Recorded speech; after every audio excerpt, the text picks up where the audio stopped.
I went and watched Transformers One. I threatened to last week, and I actually did it. Yeah, a mutual friend of ours has told me in between then and now that he thinks it's the best movie he's seen this year. Well, it's not the best movie I've seen this year because there's been a couple, but Deadpool 3, yeah. it's definitely the best animated movie I've seen this year. Sure. It sure, is sure. beautifully animated. If anyone has a criticism about the animation, I don't think they saw this film.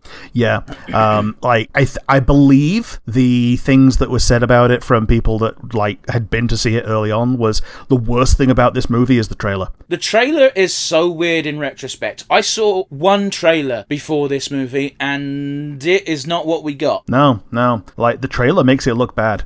To be fair to the trailer, part of the reason why me and my buddy went to see it is it looks awful. We've got to watch this. Yeah. And then it's like, fuck, it's actually good. What is wrong with the guys making trailers? Yeah.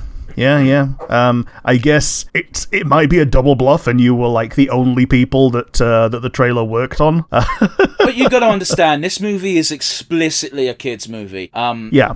And the theatre was filled with kids. Yeah. It got its target. It's one of those where, as long as it's a PG and the parents can see that it's not going to be too fucked up, parents will be like, oh, we'll keep the kid quiet for 2 hours, you know?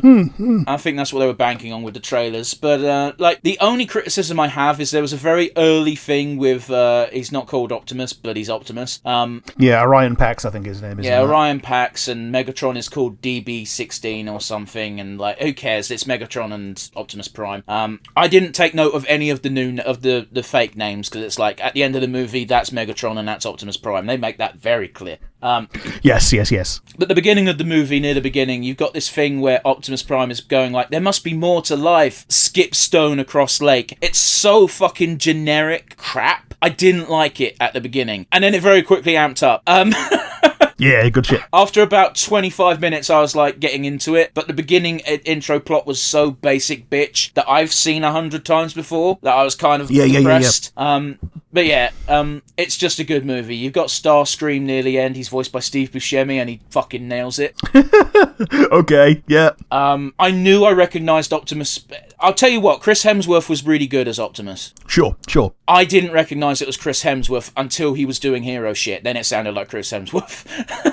Sure, I get you, because, when he's doing the hero shit, he can just, sound like Thor. Yeah, and I'm just saying, there's nothing bad with having a celebrity voice classic characters. Just don't do your fucking voice, Chris Pratt. Yeah, Jesus.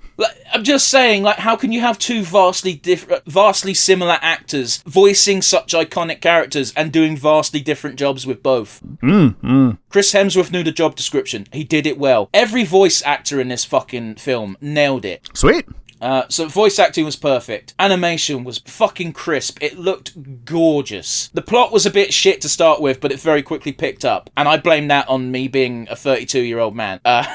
Sure. If you're a kid, this is probably your first time dealing with this type of story. Yeah, like a coming-of-age story that ramps up into action. Yeah, I don't even know if it's coming of age. It's just such a generic thing of they keep beating us down and what we should rise up above it. It's been done 100 times. It's a good message, don't get me wrong. It's just they did it so generically to begin with. And okay. I won't spoil any of the details of the film. I will just say go watch it. It's a great movie. This movie has one of the most brutal murder scenes I've ever seen in a kid's film. But they're allowed to do that because they're robots.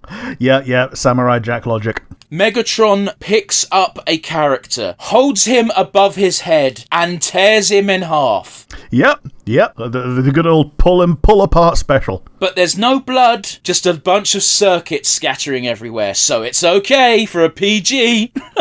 Yep, just circuits and sparks. And oil. And I'm going to mention another thing as well, is they do a really good job of Optimus Prime is right. Okay. He is the de facto good guy. He says we should do this. We should rise above what this person did. And he's correct. However, they also do a really good job of Megatron's I'm going to murder this bastard. And I'm also thinking, Megatron is correct. This person has to die. Yeah. Megatron's motivation is valid in this situation. Yeah, the only problem is he has no plan after killing the person, and that's the problem. Sure. But it's so good. They even do the fucking... someone who's I'm not kneeling in front of this prick? Yeah. They even do that quite well. It's a generic moment, but they did it well. Right, okay. But yeah, honestly, I want you to watch this movie so we can talk about it in depth. Good shit.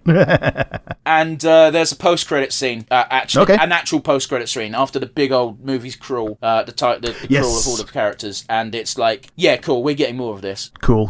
Whether it be another movie or a Netflix series or whatever. It won't be a Netflix series, I don't think. Not after what. I won't go into that. But it does feel like it's angling more for a TV show than a sequel movie. Sure, I feel it. And the old Hasbro method of selling toys worked, because after we went out of this movie, my friend said, I kind of want to buy a Transformer, and I'm like, yeah. Yeah. Just to have on the shelf. 2 weeks later. The only thing I've really done this week is I have also watched Transformers One, which is something that you did last week. Yes, you touched upon this, and I'm very curious to hear your thoughts. I enjoyed it, and spoilers for the foregone conclusion. I think the only thing I found weird about it, other than, how mystifyingly bad the trailer was compared to how good the actual movie was, is Megatron deciding to, be Megatron at the end the way that we know him, because, until that point, most things were kind of sympathetic. I kind of understand what you mean, but, again, it makes perfect sense from Megatron's point of view. Yeah, it's a kind of, we'll tear everything down, but also, why would they call themselves the Decepticons?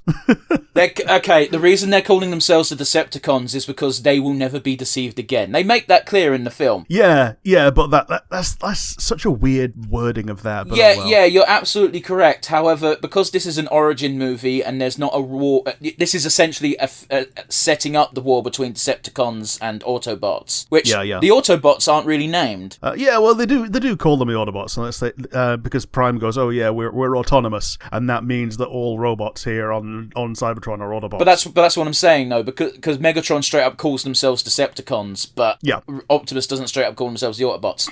That's the only point I'm making. I know they use the words that they mash together, but whatever. So because this is setting up the war between Decepticons and Autobots, they need to have everybody be good guys to start with. Yeah. However, this also falls down a little bit because Soundwave's in the movie. Yeah, and that's the thing. It's a weird one where it's Soundwave and Starscream and Shockwave is the third. Yeah, sorry, I said Soundwave. I meant Starscream. Soundwave is usually quite a G. I mean, Soundwave is also a Decepticon in the. But he's ride or die with Megatron. Starscream's always trying to fucking take over as leader. Yeah. Starscream, Steve Buscemi as well. Yeah, I told you, right? Perfect. Absolutely nailed it. Yeah. And yeah, it's great. Did you see what I meant with Chris Hemsworth not sounding like Chris Hemsworth at all? Yeah, it was great. Yeah, exactly. You can do this. Fuck you, Chris Pratt. And you can also feel the vocal evolution as he starts to try and sound more like classic Prime. It's so good.